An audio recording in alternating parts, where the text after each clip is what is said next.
Since the Industrial Revolution in 1800, human activities have been the main drivers of climate change, primarily due to burning of fossil fuel like coal, oil, and gas, which produces heat-trapping gas carbon dioxide and nitrous oxide, powerful greenhouse gases that blankets the earth and traps heat from the sun, causing global warming.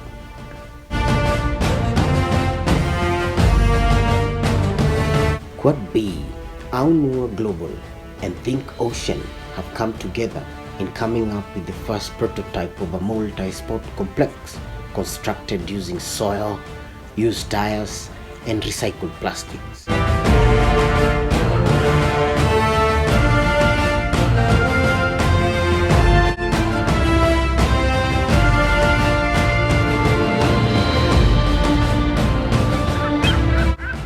Our aim is to stop a plastic crisis, which has become a climate crisis, threatening our own survival.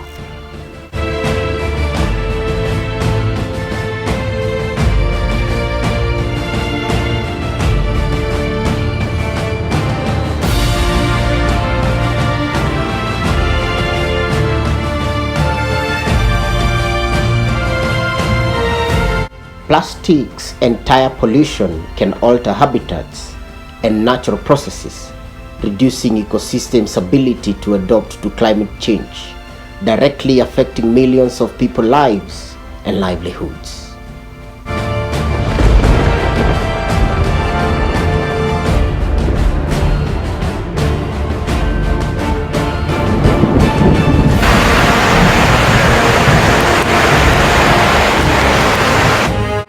Climate will affect all four dimensions of food security: availability, accessibility, stability, and utilization, therefore affecting social well-being of the people.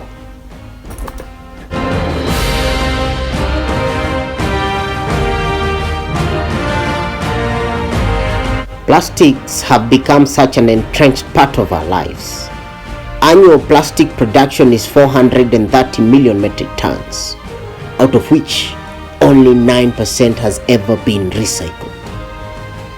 The amount of plastic produced since 1950 measures about 9.2 billion tons. Researchers are equating it to the weight of 1,600 Great Pyramids of Giza.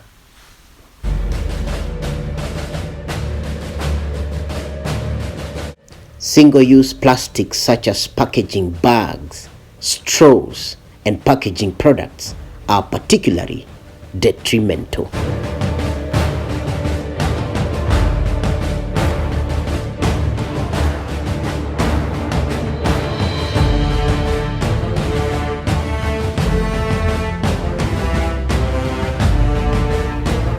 Data from World Economic Forum suggests that packaging probably accounts for 1/3 of all plastics used, of which approximately 40% goes to landfills, while 32% escapes the collection system and ends up littering our environment. 14% is incinerated and 14% is recycled. Out of the 14% which is recycled, only 2% which is effectively recycled. The other 12% is probably downcycled.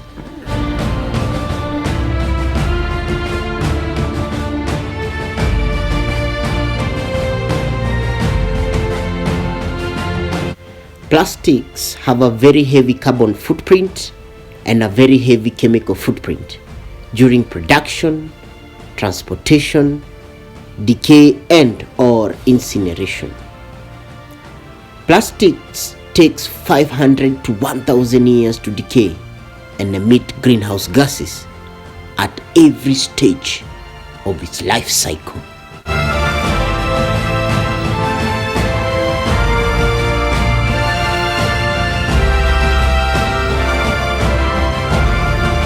More than 32% of the 78 million tons of plastic packaging produced annually is left to flow into the ocean, an equivalent of pouring one garbage truck every minute, which adds up to 8 million metric tons every year. This is so much plastics, reports suggest, that it could outweigh the fish in the ocean by 2050.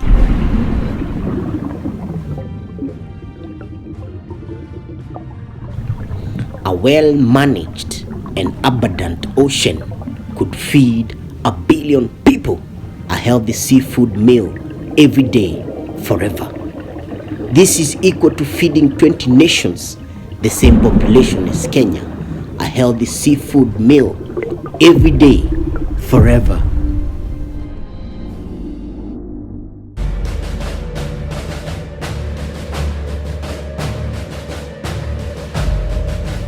Once plastics gets into the ocean, some sink to the bottom of the ocean, robbing marine ecosystem the oxygen they need to survive. Others break down into microplastics over hundreds of years. Microplastics are fatal to marine life. Sea creatures are choking on them. Microplastics are ingested by species across the marine world.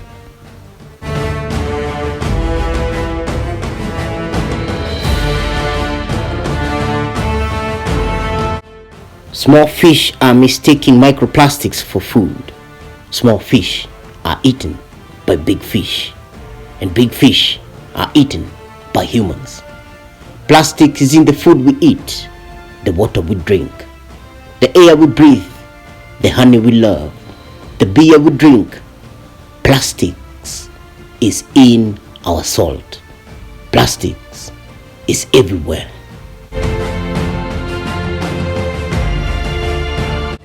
Microplastics have been detected in human blood for the first time, with scientists finding tiny particles in almost 80% of people tested.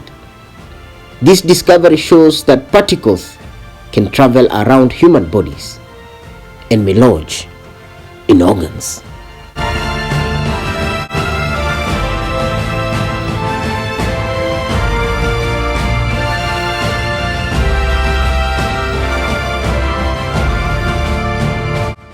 Plastics have become an essential component of product and packaging because they are durable, lightweight, and cheap.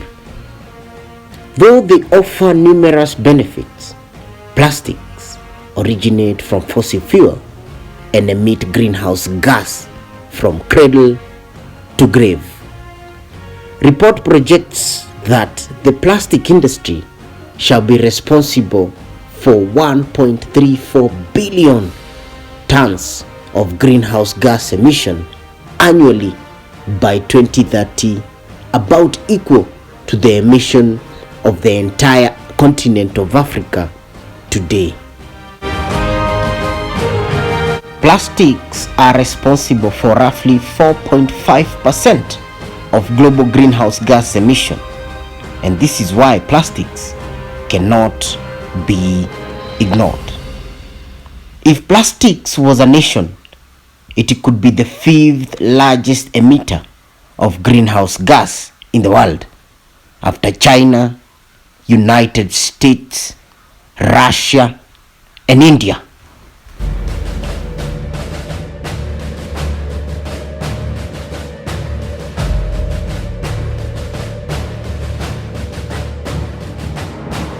On a molecular level, plastics are made of polymers, which are long flexible chains of chemical compounds.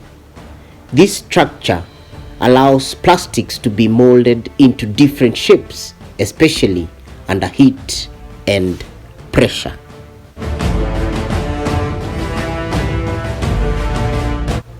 Around the world, 3,300 tires are produced every minute. About 32 million tons of tires reach the end of their life each year This is around 1 billion end-of-life tires annually. It takes hundreds of years for tires to decompose.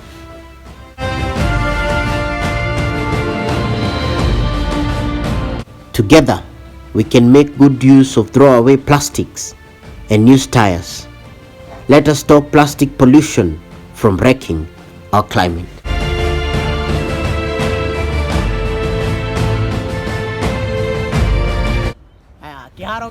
This tire stadium will help us in many ways. It will nurture talent for our kids.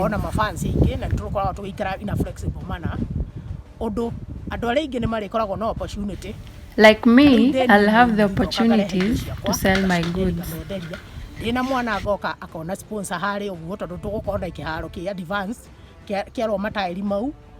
Our leaders will come to attend, and that is where our kids will get sponsorship.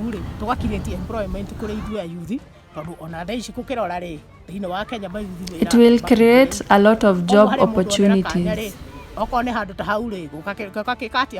Environment bado iko sawa. Kama ni maji wanakunywa, tunajua hizo plastic kuna venye zinaokotwa, zinawekwa pahali pamoja. We will collect plastics to go build such kama hiyo tunasikia stadiums. kujenga nini? Ya kujenga uwanja. Kila kitu tunaokota, tunaweka usafi na tunaishi vizuri. Na hiyo naona itatusaidia sana kulingana na venye mnajenga na hizo vitu za recycling. Sorry.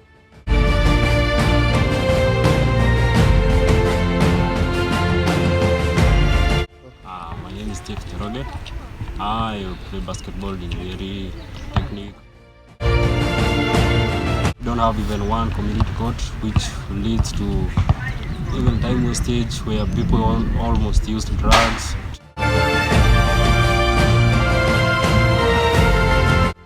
So we prefer that the government can build us a court, mostly a community court where a person can access any time he needs and do what he wants to practice on.